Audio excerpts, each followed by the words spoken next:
A number of states in our viewing area have been passing criminal justice reforms, including revisions to the bail system. They're trying to lower incarceration rates for nonviolent offenders, and New Jersey could be ahead of the curve. Its parole system is now being hailed as a national model. Dominic has the story. For 11 years, Vilmary Lopez has worn her badge as a senior parole officer. The best part is when I actually see that, I made a difference in somebody's life. Parole is a privilege. It's a great opportunity. Parole is life-changing for the people that actually want to take advantage of the opportunities and change their lives around. Lopez is one of 3 parole officers that work on site here. Less than a few miles from Newark Airport, it's called the Kintock Group. The state of New Jersey subcontracts to Kintock and other organizations when it comes to parole. This is a residential environment where the one-time inmates are still locked in. New Jersey has a success story to tell. The national recidivism rate is 67%, where inmates ultimately return to prison over a 3-year period. A costly endeavor for taxpayers. New Jersey's rate comes in less than half at 31%. Parole in New Jersey is chaired by Samuel Plumeri, who has 50 years' experience in law enforcement. The parole board does good work for those individuals that have been incarcerated. I'd like for people to know that we're a big part of making sure, as best we can, that they succeed, and their families do too, and that they're able to contribute in a positive way.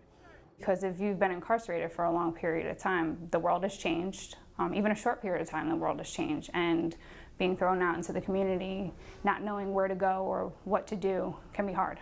Jennifer Garcia is a program director at Kintock in Newark. The initiative is known as STEPS, Stages to Enhance Parolees' Success. We house both male and female population. Ages range from adult, 18 years old, could be the youngest placed into the program, all the way up until 70s, 80s, coming out of incarceration.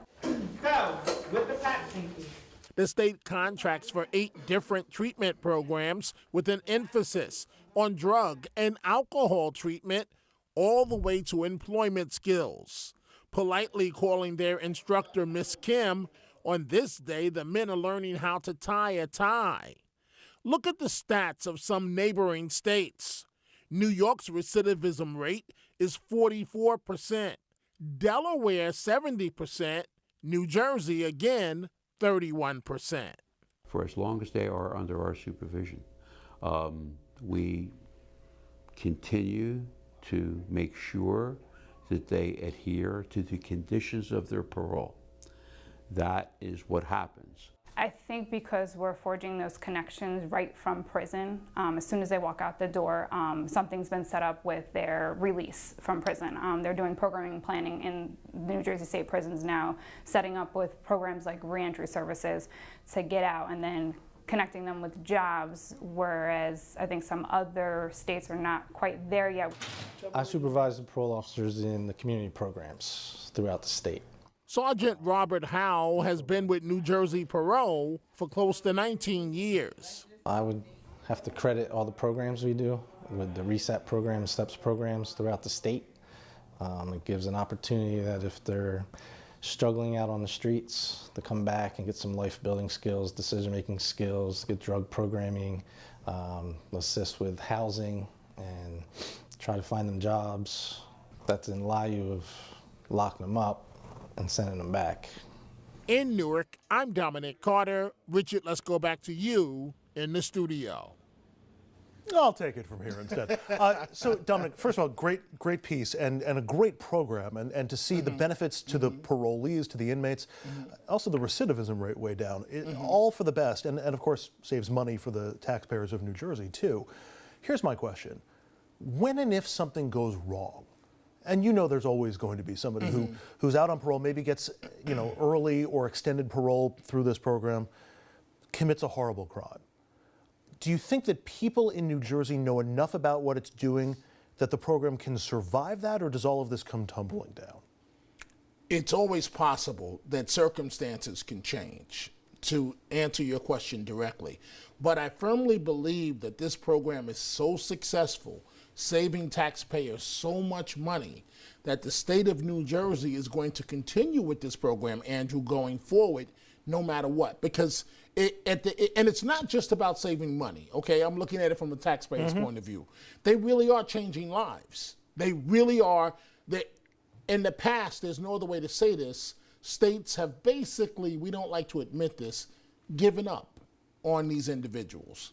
And New Jersey is saying that everybody's redeemable, and they're really turning this around. Yeah, most parolees are completely unprepared for the world outside of the prison gates. This is getting some attention both nationally and internationally, isn't it? Absolutely. The parole chair from Canada came to New Jersey to observe this program. This program in New Jersey has been hailed by several national reform programs. They really are making a big difference. I want you to think about this. I know we're short on time. So let's say someone violates curfew, right? You're on parole, you violate curfew. In the past, what would happen is if your parole officer decided to violate you, you're going right back to prison, costing taxpayers, what, $70,000, $100,000, $150,000 a year. What New Jersey is doing is saying, wait a minute, maybe rather than sending them back to the state penitentiary, let's put them in this quote-unquote halfway house where they're locked up, and it can remind them that if you don't follow the rules, you are going back to prison. And so it's almost like a slap on the hand, and they turn their lives around. Great job. You now get early release from the program tonight. Dominic, thank you. We'll be back to wrap things up right after this.